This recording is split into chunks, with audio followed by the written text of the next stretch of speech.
The state's Department of Labor and Unemployment said today that the trust fund that pays out unemployment benefits will likely be tapped out by June or July.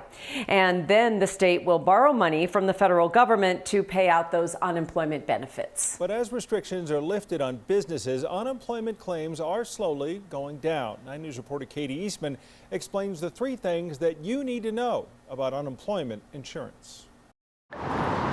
As the economy slowly reopens in Colorado, some employers have offered jobs back to the employees they laid off.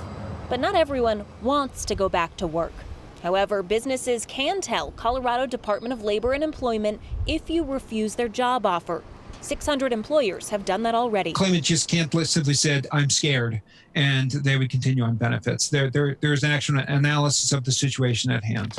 Because of the extra $600 a week from the federal government on top of state benefits, some people are making more on unemployment than a job might offer. But that's not an accepted reason to refuse a job, and CDLE can stop your benefits. As it stands right now in the state of Colorado, I wouldn't say we have a widespread problem of people saying, I don't want to go back to work because I make more on unemployment insurance. In March, CDLE waived the rule that requires claimants to actively seek work.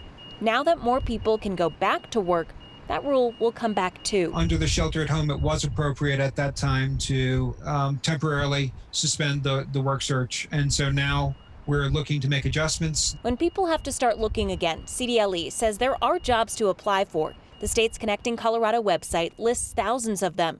Workers in high demand include software developers, computer programmers, healthcare workers, and people in customer service. When an individual files for unemployment, they are provided with all of the reemployment resources available through the state and state partners. As the unemployment fund goes broke quickly, Colorado is trying to get people back to work as soon as possible. Katie Eastman, 9 News.